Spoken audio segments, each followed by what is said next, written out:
That shooting pain that starts in your lower back and fires down through your buttock, your thigh, your calf, sometimes all the way to your foot. That burning electric sensation that makes sitting unbearable, standing exhausting, and sleeping almost impossible. Worries. If you know that pain, you know sciatica. And if you have been dealing with it for months or years, you probably also know the frustration. Painkillers that wear off, physical therapy that helps in the clinic but does not hold, injections that work for a few weeks and then the pain comes back. Surgery recommended. A life organized around managing pain that never fully goes away. But I want to ask you something before we go any further. Curious. Have you ever wondered why some people with sciatica get better with simple treatment while others with the exact same diagnosis spend years in debilitating pain that nothing seems to fully resolve? Same nerve, same compression on the MRI, completely different pain experience. I have asked that question throughout my career, and the answer, which the research increasingly supports, has a great deal to do with what those two groups of people are eating, specifically what they are or are not giving their sciatic nerve every single day. The sciatic nerve is a living structure that requires specific nutrients to maintain its myelin sheath, regulate its pain threshold, and resist the oxidative damage that chronic inflammation causes to nerve tissue. When those nutrients are consistently present, the nerve tolerates compression better, sensitizes less easily, and recovers faster. When they are chronically absent, the nerve becomes hyperreactive, firing pain signals at stimuli that a well-nourished nerve would barely register. One nut eaten every morning provides the exact array of nutrients that the sciatic nerve specifically needs: omega-3 fatty acids, vitamin E, magnesium, and polyphenols to reduce its inflammatory load, protect its myelin, and lower its pain threshold back toward normal. My name is Dr. Michael Kent. I have spent over 20 years in medicine focused on senior health, and today I'm going to tell you exactly what that nut is, what each of its compounds does to your sciatic nerve at a biological level, and how to use it as part of a complete sciatica approach that most specialists never mention. By the end of this video, you will understand your sciatica in a way you never have before, and you will have a tool you can start using tomorrow morning. Stay with me.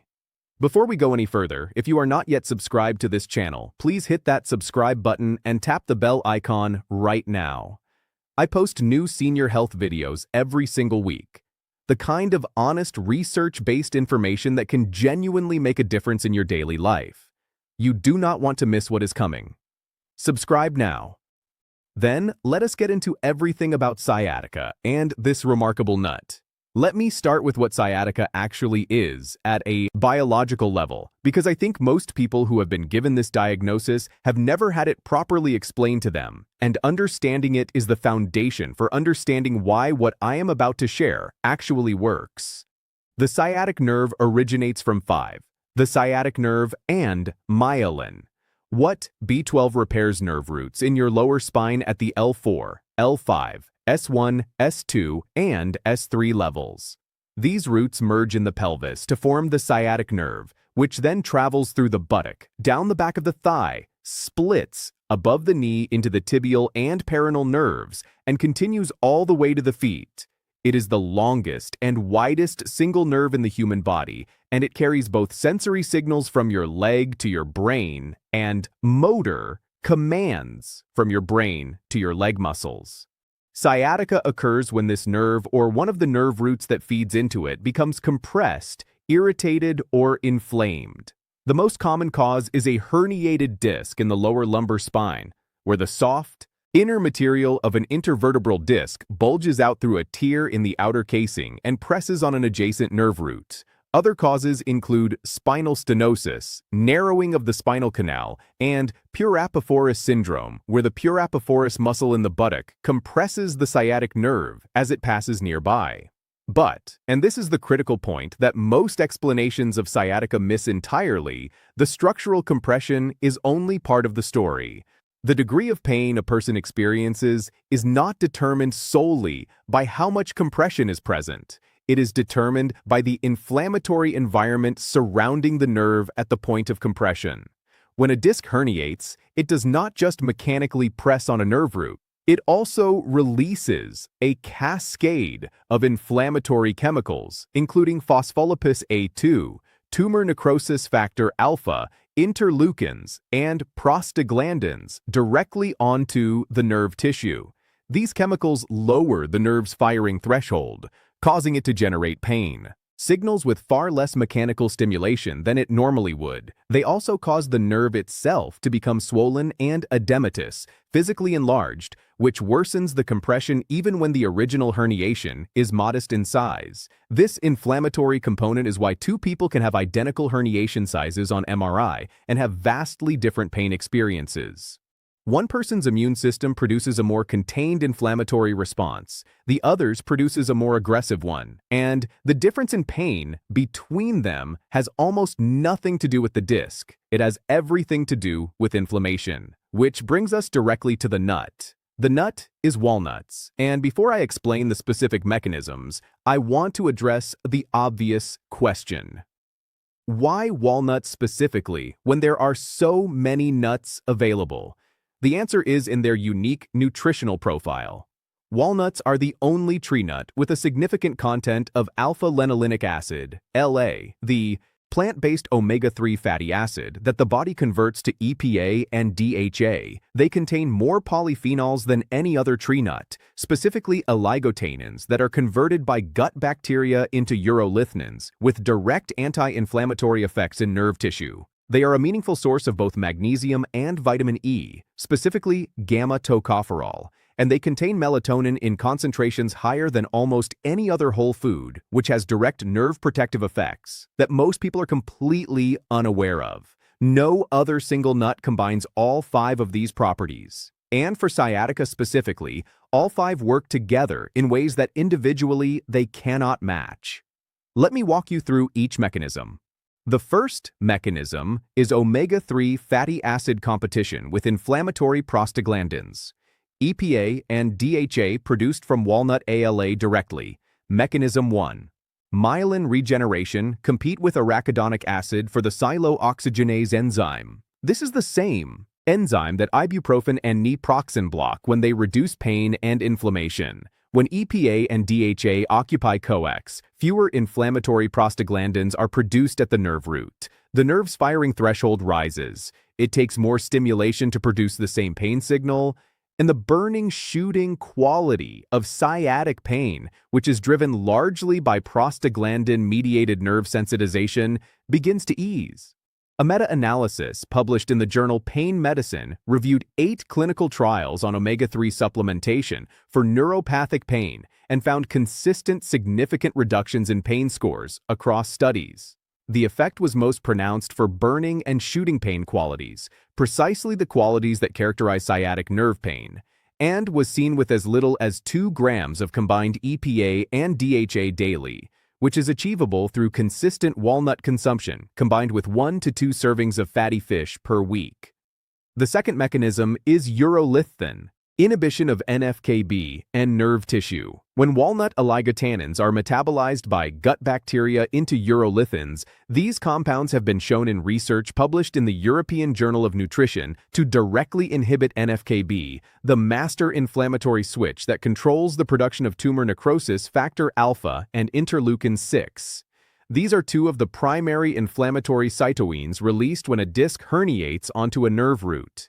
When NF-κB is inhibited in the tissue surrounding the compressed nerve root, the entire inflammatory cascade that amplifies sciatic pain is dialed down. The third mechanism is magnesium's role at NMDA receptors in sciatic nerve pain pathways. As I discussed in my back pain video, magnesium sits in NMDA receptors on nerve cells and blocks excessive calcium influx that causes central sensitization, the process where the nervous system amplifies pain signals beyond what the actual tissue damage warrants. For sciatica specifically, central sensitization is a major contributor to chronic sciatic pain that persists even after the original compression has reduced or resolved. The shooting electric quality of sciatica, and particularly the allodynia, where even light touch on the leg produces pain, is a classic sign of central sensitization. Adequate magnesium from regular walnut consumption directly counteracts this sensitization by mechanism 2, neurotransmitters and pain amplification maintaining NMDA receptor blockade. The fourth mechanism is gamma-afferyl protection of sciatic nerve myelin. Myelin, the fatty sheath surrounding nerve fibers, is highly vulnerable to oxidative damage from the reactive oxygen species produced in chronically inflamed tissue. When the myelin around the sciatic nerve degrades, nerve signal transmission becomes erratic, producing the tingling, numbness, and shooting pain that characterizes advanced sciatica.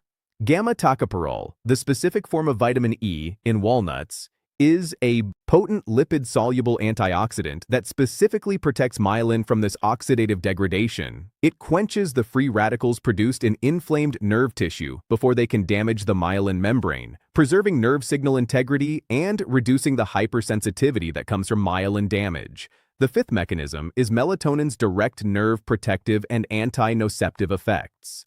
This is the one that most people and most doctors have never heard. Walnuts contain melatonin in bioavailable form, and melatonin, beyond its well-known sleep-regulating function, has direct pain-modulating effects at the spinal cord level.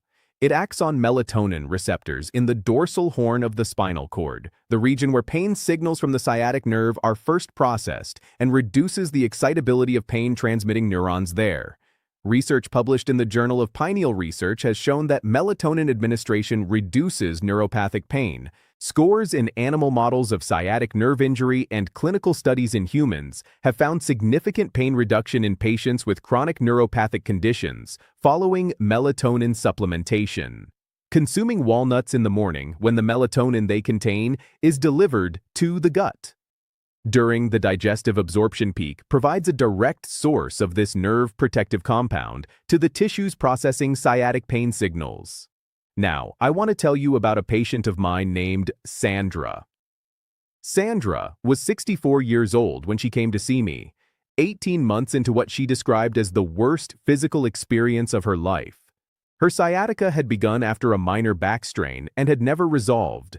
She had a small disc herniation at L5S1 that her spine surgeon described as modest in size. Her pain, however, was severe, burning, shooting, present every single day, waking her at 3 o'clock in the morning, preventing her from sitting for more than 20 minutes, preventing her from walking more than half a block. She had been through 2 courses of physical therapy, 1 epidural steroid injection, mechanism 3, homocysteine and nerve inflammation, and was on daily gabapentin, a nerve pain medication with only partial relief. Her surgeon was discussing surgery. Sandra was terrified of surgery and came to me asking whether there was anything else to try.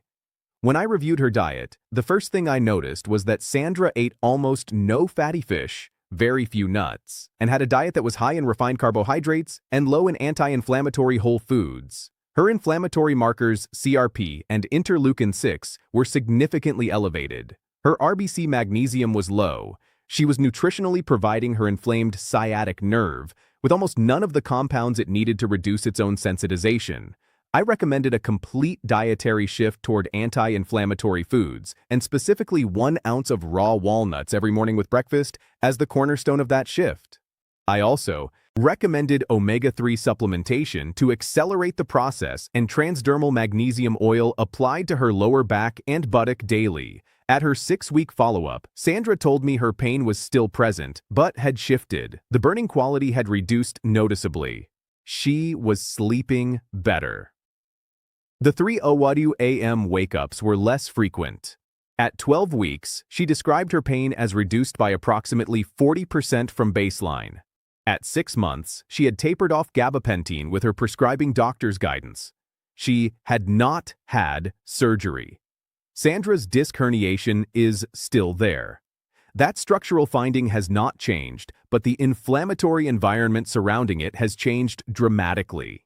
And the pain, which was primarily driven by that inflammatory environment amplifying a modest compression into a catastrophic pain experience, has responded accordingly. Let me now give you the complete practical protocol.